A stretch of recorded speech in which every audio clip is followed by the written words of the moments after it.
Hey everyone, welcome to Moms in Real Estate. I'm Angela Fazio, and our guest today is Casey Boyinton. She's from South Carolina. She just got her license March 15th, I think, and went full-time in July, and she's already closed almost $1.5 million of real estate. So I am so excited for you to talk with her, or hear her actually. So let's get started. Angela Fazio is an industry powerhouse who has overseen 40,000 homes sold and $9 billion in production. And Kristen Cantrell is one of the nation's most accomplished team leaders, helping thousands of agents build their businesses. They are passionate about educating, encouraging, and empowering moms in real estate. Our next episode starts now. Hey ladies. Hi Kristen, my beautiful co-host, and hi Hello. Casey. Hi, good morning. Good morning. So let's get started. Tell us a little bit about yourself. Yeah, so my name is Casey Boyinton.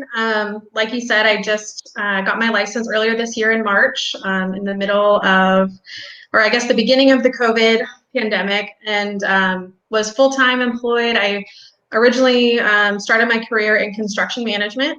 So I've been in project management for the last 5 to 6 years in Arizona in my internship, and then over in Virginia for the last 5 years. My husband is in the Navy, so we just recently moved to Charleston in 2019 and had our little daughter back in 2019 as well. She just turned a year, and I just finished, like I said, just got licensed in March and left my project management, construction management job in July. So, but my first couple of months full-time real estate, and I'm really loving it so far. It's been awesome. How was it transitioning for you during COVID? Like, were you scared to be like, okay, I'm leaving this career and I'm getting into real estate, and here we are in the middle of a pandemic? Yes, yeah. There was a lot of doubt in the timing of everything, because it was so difficult to leave a really secure salary and career to pursue this. And part of me was, questioning if the time was now, if this is a huge mistake for our family's finances, for my career. And I just had so many reassuring factors that now was the time that kept coming up to me, that now is the time to do it. And so I'm really glad I did it. It was very stressful and very difficult, but looking back on it, I'm really glad I kind of made the leap when I did. Well, what were some of the confirmation factors? So when I was working both jobs, I was full-time working from home, which was super, super convenient, and really, really grateful that I was able to do that. So I was working from home full time and then doing real estate kind of on the side for the first few months. And I just really looked forward to the real estate side of it every day. And I would wake up being super excited to do real estate and excited to be done with work at the end of the day so I could start real estate at the end of the day. And all of those kind of reaffirming things that this is really what I want to be doing was a huge, huge help for me. Yeah, absolutely. So I feel like a lot of people, a lot of women with young kids, like, get into real estate for the flexibility. Was that one of your big driving factors? It was, yeah. I've wanted to get into real estate since I was in college, really. I remember thinking back in 2012, 2013, oh, I should get my license. And I'm kind of kicking myself now that I didn't do it then, because I would at such a different place in my career, but I just was focused on a different path at that time. And so it was very reassuring once we had our daughter and that we're in the place that we are now, in being somewhat transient, being in the military lifestyle, that this was a much better fit for our lifestyle as a whole, as a family, and to be able to have more time with our daughter and have me time, because that was something I really didn't have before. Oh, yeah. Yeah, if you're doing 2 jobs and trying to start real estate, I mean, as one of them, you don't have any time. I don't know how you would ever get me time. So how did you get your first deals? I mean, it is remarkable to get deals that quickly and be are you still around $1.5 million in production? Yeah, just under. Nice. And tell us about that, because I know people have got to be like, what, was it your mom and your brother? Like, how did you get there? That was awesome. Thank you. It was really our sphere, our network. Fortunately, my husband is, has a consistent group of people that he's always around and that are also coming and going similar to us. So that was really what I've focused my efforts on in being the go-to person for our military friends and families around us in our neighborhood, in our community, and then also social media. Those have been really my only two avenues of how I'm procuring business and getting to know people and building those relationships. So those have really been my only two things. But my first couple of deals were friends that we knew or people that I didn't know, but my husband had went to school with 5 years ago or something like that. It's just been our sphere locally, which has been awesome. Your husband's like what a lot of people want in real estate. Yeah, and he's a lot more outgoing than I am. So I'm really lucky for that because he just talks to everybody, especially at work. So that's the best. It's been good, yeah. Was he really supportive of your decision? He was, yeah, he was. And when I had doubts about, okay, should I be doing this right now? Should I really be doing this right now? Is this a huge mistake to jump into this? He was like, just do it. Do it right now. Call them, tell them you're done. And I was like, there's just so much more that goes into it. But he was super, super supportive, and he's known how long I've wanted to do this. And I remember when I was in construction management, when we first started dating like 5 or 6 years ago, he would talk to people about how long-term I wanted to flip houses and I wanted to do real estate. And so he's known how long I've wanted to do this. And so it was really helpful to have his total support, because it's a huge thing, not just for me, but for our family, our finances, our future outlook, everything. So it was really great to have his support. I wish I could say that everyone we talk to, all the women that we talk to have the support of their husband, but unfortunately, that's just not the case. So you are super fortunate. Yeah, absolutely. When I first started in real estate, I didn't know anyone, and my husband and I met in real estate, and I would look at him, I'm like, do you have any friends? He's like, no, I don't have any friends. He's like, do you have any friends? I'm like, no, I don't have any friends. Make some friends. We're very supportive of each other, but we had no friends. Oh my gosh, that's so funny. I'm totally the social one in my marriage. Like Dave is, but after a few cocktails. Otherwise, he's like quiet as could be. That's true. Or if he knows you really well, then he's fun. Yeah, it's true. So if you were, I feel like if there's a new agent watching and you're like, okay, here's like what it's kind of look like for me. If you could what does your days look like? Maybe describe that. And then what has been your biggest struggle so far?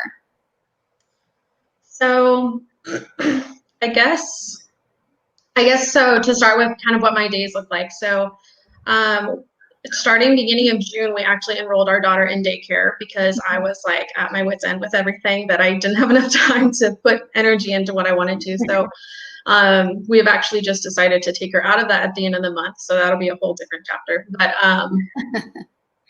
I do the family thing in the morning. I get up with her. I spend time with her and my husband. He goes off to work. I spend at least 2 to 2.5 hours lead generating every day, Monday through Friday.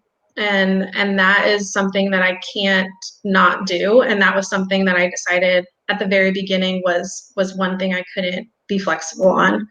And then, any appointments I need to get done, any emails, whatever that I need to do, coffee, lunch dates, which have been really difficult to do because everything's been a little weird with COVID. But I initially planned, when I was kind of figuring out how I was going to get business and how I was going to start my business, was a big part of that was open houses, and that's completely off the table.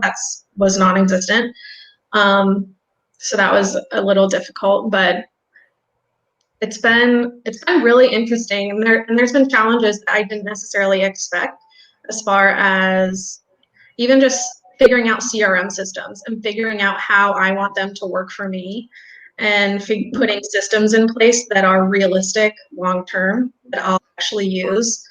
That's probably been the most difficult thing, because there's such a massive amount of technology and systems that are out there and available at every brokerage, right? And so that's been really difficult, because I'm figuring out what I need to do, what I want to do, and stuff that I just need to decide, okay, that's not realistic. I'm not going to do that. So that's been really challenging. See, our systems have always been my challenge, always. Until recently, I do love my new one. Like, I've been using this one for 6 months now, and I use it like religiously. Before that, I've tried probably 10, and I would only use my Google Calendar. I'm like, nope, this will do. Now I'm like, okay, I need to open my eyes a little bit. I still have a calendar, like a paper calendar that I write on, because that is just how I remember things. Like, I'll look at it and be like, okay. Look at my calendar, my son. Oh, God. I'm like, what are you doing? You can't do that to Google. So no. I had an office manager, like, I don't know how long ago it was. It had to be like 5 or 6 years ago, that like literally forced me to go to a Google Calendar because I was all paper. Thank God she did. I don't know how I ever did that beforehand. I know. Yeah, it gets messy, especially when things change, because then you're like Xing things out. And I, for whatever reason, can't do it in pencil. It's not an option. So I know. It's just yeah, it gets messy, but it helps me a lot still. But I'm sure that'll go away eventually. So I have this weird thing where I buy probably like 6, 7 calendars, paper calendars a year, and I get started and I'm all into them, and then I get over them. Yeah. And then I do it again. I don't know what my problem is. It's every year. You're like, this is the year, it'll work. So who on the real estate side is guiding you? Like, do you have a mentor, or do you have people that you're watching that you just like to follow the way they do business? Yeah, I definitely have a couple. So a woman who was our realtor, my husband and I's realtor initially, she is licensed here both in South Carolina and Virginia. Her name is Jessica Lucas. She's with the brokerage that I'm with, Keller Williams. And she's been a huge help and a huge like inspiration. She started her business with all 3 of her kids at home and has just been killing it. She's like 5 years in now and is super helpful, super accessible. She's like always willing to help me for the little random one-off weird questions that I still have all the time. And also Ariel Dewitt, the guest you guys had on a few weeks ago. She's been one of my best friends since high school, and her husband are absolutely killing it in Arizona. And she's one of my go-tos when I have even just like strategy questions or like questions that I'm like, how did you get through this when you were a new agent? Like, I called her the other day and was like, how do you just get comfortable selling yourself to people without feeling salesy? And we had this huge long-winded conversation about it, but it was so helpful to get her insight and like her struggles with that as well. And those have been the couple that I really go to. I love that. Yeah. I got confused. I did this again when you call her Ariel and then you said Duet. It's I think Elle Dewitt. Yeah.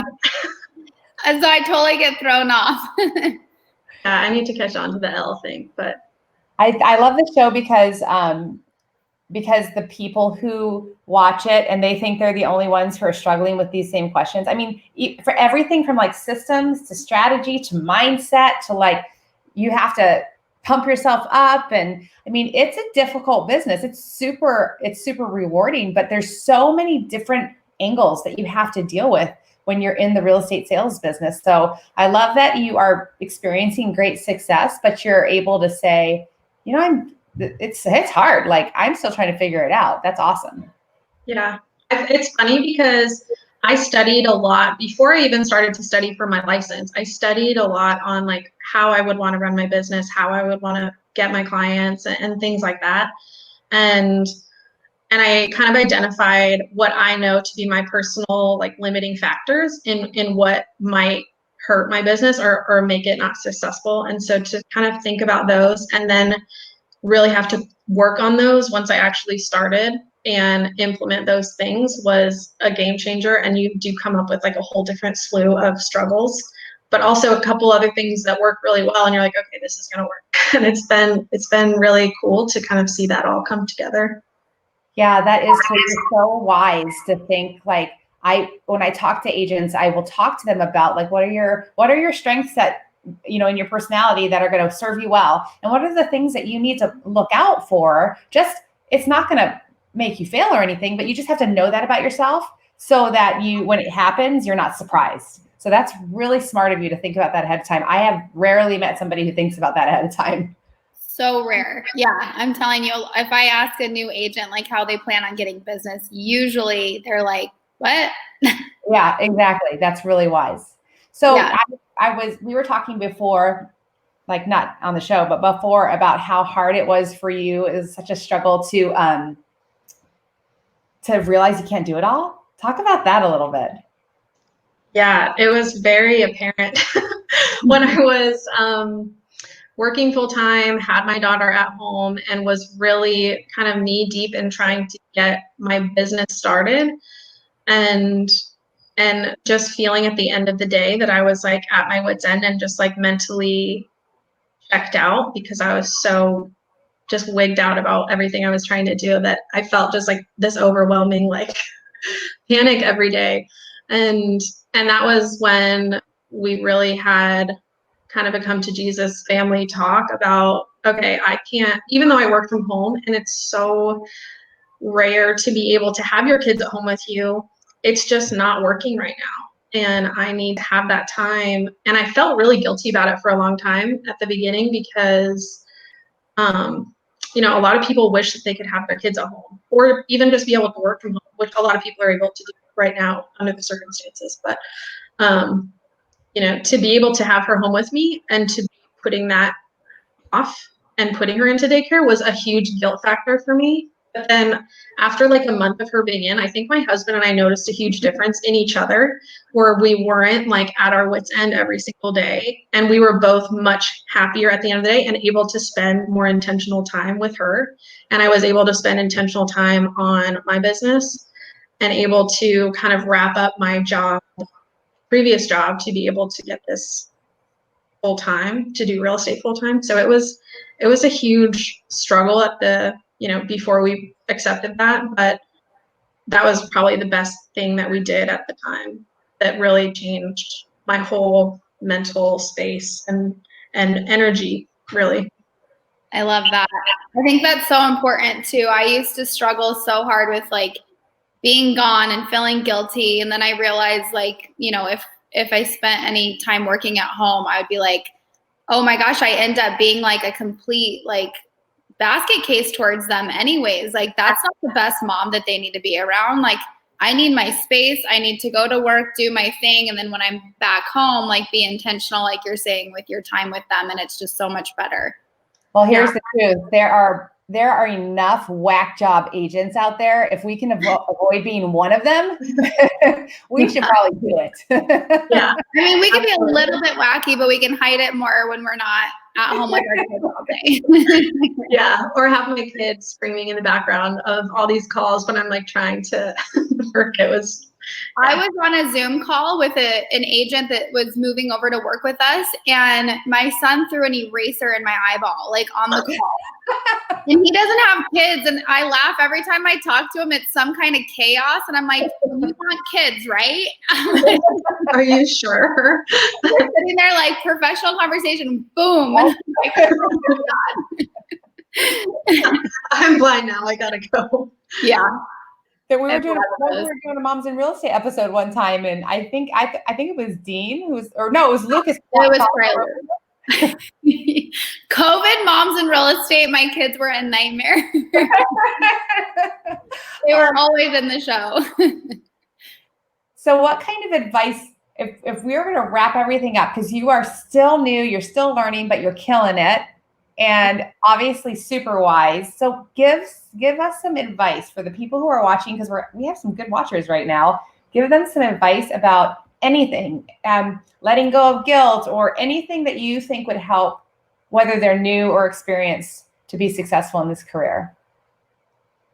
I would say that one of the biggest things for me was that I had to let go, like you said, of the guilt, even of my mom guilt of sending her to daycare, that I had to let go of the guilt of leaving my old job and my secure career and salary to do this for selfish reasons, and realize it's not a selfish reason. This is what I want to do for our family and for my business, that I had to like let go of a lot of just those negative thoughts and just dive in. And that was probably the biggest reason why I think that I have had success in these first 6 months, because that is really not common really for some new agents, that it's super achievable. But I think a lot of new agents don't necessarily set themselves up for success, and realizing that it is a business. You have to work on it 40 hours a week, just like you would any other business,